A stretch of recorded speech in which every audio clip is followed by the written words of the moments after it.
queridos, mais uma vez aqui para estar trazendo a palavra de Deus para vocês.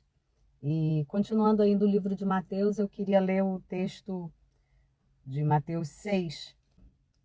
Pode abrir a sua Bíblia para a gente estar acompanhando junto a leitura da palavra de Deus.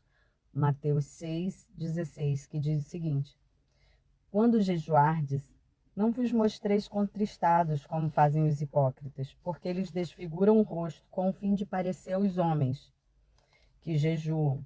Em verdade vos digo que eles já receberam a sua recompensa. Tu, porém, quando jejuardes, unge a cabeça, lave o rosto, com o fim de não parecer aos homens que jejuais, e sim ao teu Pai em secreto, e o teu Pai que te vê em secreto te recompensará. Queridos, o ensino de Jesus ainda falando sobre a hipocrisia, né? Ontem eu ministrei sobre a oração e a instrução de Jesus foi a mesma a respeito da oração. Entra no teu quarto, fecha a tua porta, porque o teu Pai que te vê em secreto, ele te recompensará. Tem um texto lá no livro de Daniel que eu acho assim tremendo a respeito desse acontecimento, de um homem que se dispôs a orar todos os dias, a buscar a Deus todos os dias, ao ponto dos seus inimigos tramarem contra ele e pedir um dito ao rei para que ninguém adorasse a outro se não fosse o próprio rei. E Daniel, ele se dispôs a orar independente do risco que ele corria. Ele sabia que ele seria lançado numa cova com leões, ele sabia do risco de vida que ele corria, mas Daniel se propôs a buscar ao Senhor, independente das consequências que isso acarretaria a vida dele. E eu achei interessante que o rei Dário, ao ver que Daniel não conseguiu escapar, porque ele não fez com a intenção de lançar Daniel na cova. Ele viu que depois que ele tinha emitido esse decreto, ele não tinha mais como voltar atrás.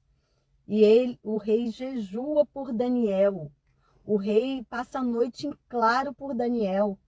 E ele espera que Daniel seja livrado daquela cova. E o rei apressadamente pela manhã corre até a cova e verifica se o Deus de Daniel pôde livrar Daniel. E o rei fala para Daniel: será que o Deus de Daniel pôde livrar Daniel? E Daniel responde da cova dos leões: ó rei, o meu Deus enviou um anjo e fechou a boca dos leões. E a partir dali, queridos, o rei faz com que todo o seu reinado viesse a servir um único Deus. E quem era esse Deus? O Deus que fechou a boca dos leões para livrar Daniel. Porque um homem decidiu buscar ao Senhor continuamente. O rei Dário fala isso. Quem sabe o seu Deus, a quem tu serves, continuamente pode ter te livrado da cova, da boca dos leões. E Daniel responde: sim, ó rei, o meu Deus enviou um anjo e me livrou da boca dos leões. Mas naquela mesma cova onde Deus livrou a Daniel, todos os inimigos de Daniel foram devorados, destroçados, antes mesmo de chegar no final daquela cova. Queridos, o que eu estou trazendo a respeito dessa mensagem é que há um poder extremo, tremendo, quando nós buscamos ao Senhor, quando entramos no nosso secreto, quando entendemos a necessidade que temos de buscar ao Senhor continuamente, quando entendemos que Ele é o Deus que pode nos livrar, que pode fazer o milagre acontecer. Milagres e maravilhas acontecem quando decidimos buscar a Deus da maneira correta. Não como os hipócritas, como Jesus fala aqui. Não como os hipócritas. Lava o rosto. Não mostra aos homens. Daniel não fazia aquilo para se mostrar, queridos. Daniel fazia aquilo porque ele amava o Senhor, porque ele temia a Deus. E o pai de Daniel, que é o nosso pai, que nos vê em secreto, nos livra em público. Queridos, há um poder tremendo quando buscamos a Deus no nosso secreto. Quando decidimos não por aparência, não por hipocrisia, não para aparecer, mas buscamos e decidimos determinadamente, continuamente servir ao Senhor no secreto, buscar ao Senhor. O que aquele homem fazia, queridos? Ele orava, ele clamava ao Senhor continuamente. E Jesus está nos ensinando: o teu Pai que te vê em secreto te recompensará. Te recompensará. Tem outro texto que eu queria estar trazendo para vocês. Vieram, pois, os discípulos de João e lhe perguntaram: por que jejuamos nós? E os fariseus, muitas vezes. E os teus discípulos não jejuam. Respondeu Jesus: pode acaso estar triste os convidados para o casamento enquanto o noivo está com eles? Dias virão, contudo, em que lhe será tirado o noivo, e nesses dias hão de jejuar. Agora presta atenção nesses próximos versículos. Ninguém põe remendo de pano novo em veste velha, porque o remendo tira parte da veste e fica maior a rotura. Nem se põe vinho novo em odres velhos, do contrário, rompe-se os odres, derramam-se o vinho e os odres se perdem. Mas põe-se vinho novo em odres novos e ambos se conservam. O que Jesus estava dizendo aqui, queridos? Jesus primeiro explica: olha, eu não posso pedir para eles jejuar enquanto eu estou com eles. Eles estão em festa, eu sou o noivo deles, eles estão alegres pela minha presença, eu não posso pedir para eles jejuar. Mas virão dias em que lhe será tirado o noivo. Jesus fala da sua morte. O noivo iria ser tirado. Nós hoje não temos Jesus como os discípulos tiveram nos seus dias, né? Andando com eles, comendo com eles fisicamente. E é esse momento que Jesus está falando. Eles terão que jejuar.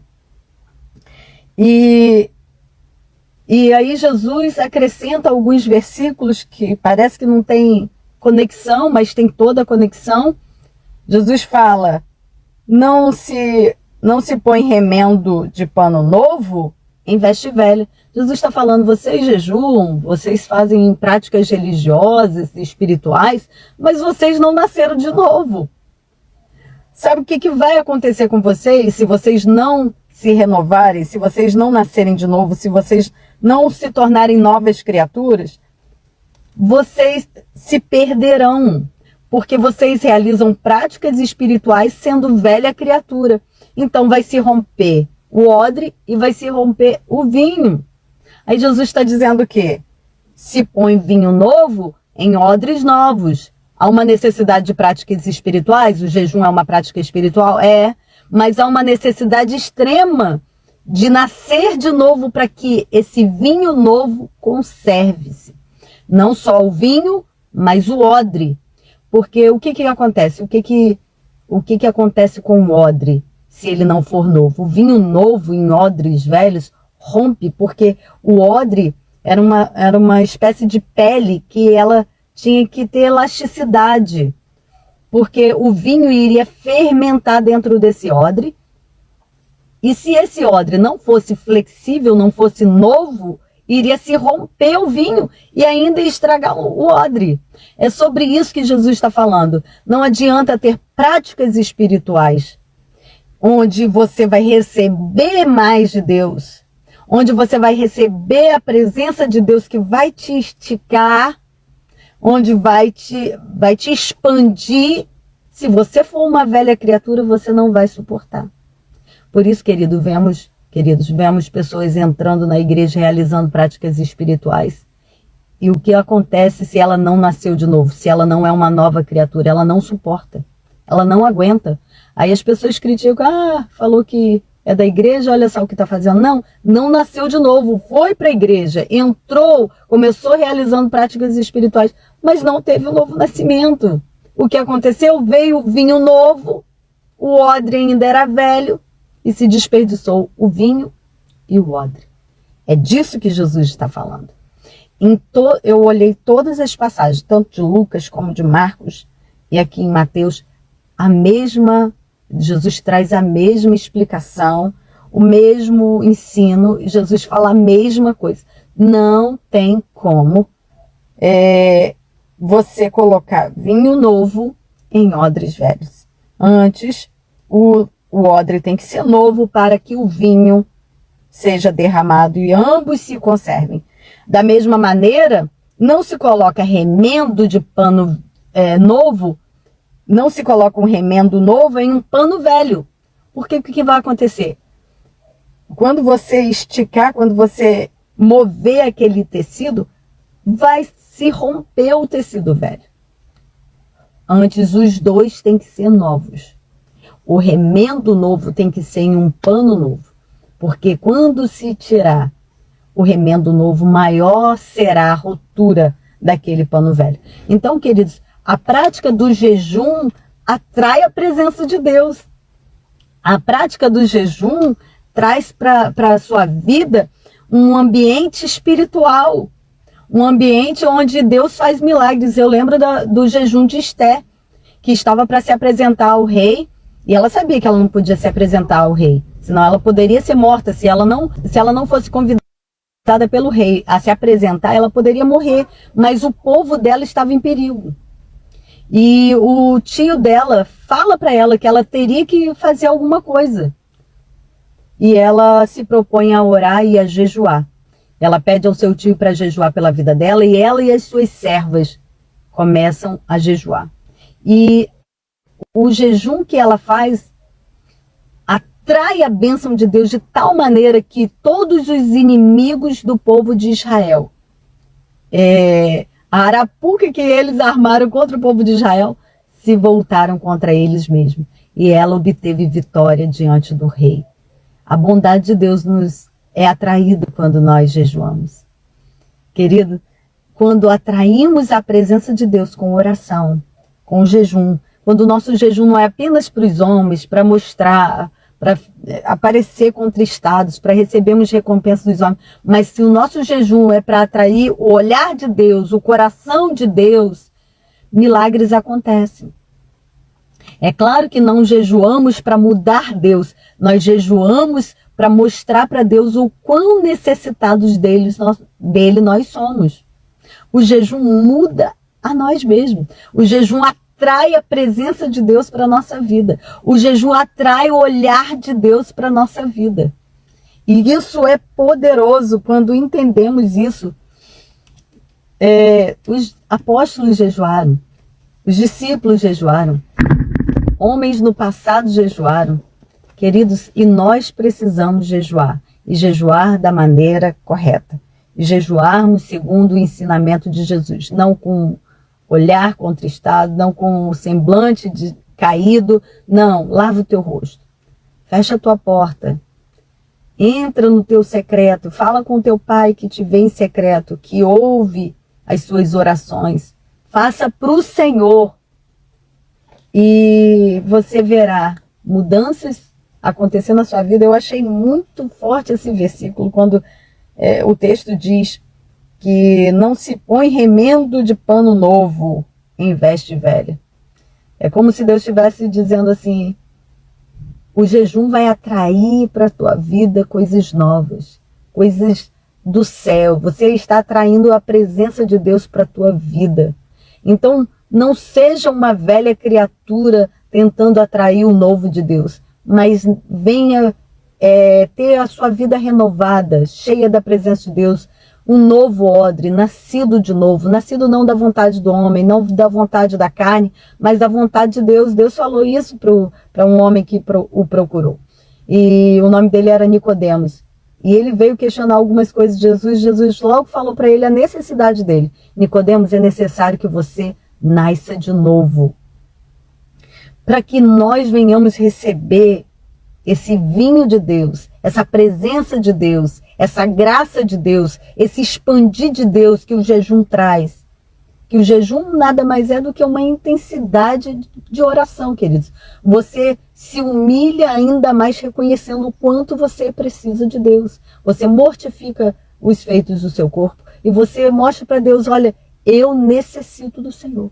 Você vai atrair algo novo do céu sobre a tua vida, sobre a tua casa, sobre as suas necessidades. E esse novo de Deus precisa achar um recipiente flexível. Esse algo novo de Deus precisa achar um tecido novo, uma veste nova, para que não cause uma rotura maior. Cuidado. Realizar práticas espirituais, ainda tendo uma velha natureza ainda, você vai se perder. E o vinho de Deus também irá se perder. Então, busque entender se você realmente nasceu de novo.